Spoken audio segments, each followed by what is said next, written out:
Атазов, сдай мандат! Атазов, не позорь мой район! Мы вышли, чтобы выразить свой протест депутату Шалабеку Атазову.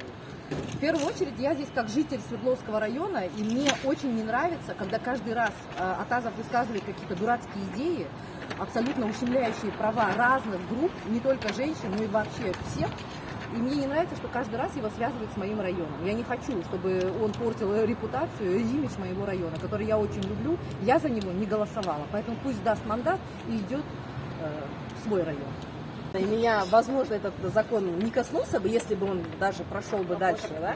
Но у меня есть дочка, и я не хочу, чтобы из-за таких, как Атазов, права, конституционные права таких девочек, как моя дочь, были нарушены. Потому что я, как мать, хочу для своей дочери свободной страны, я хочу, чтобы у нее был доступ к образованию, к свободному перемещению везде. У нас в Конституции это закреплено, да? То есть с 18 лет человек совершеннолетний имеет право распоряжаться своей жизнью так, как он захочет. Ездить туда, куда он хочет, делать то, что он хочет. Все в рамках законодательства КР.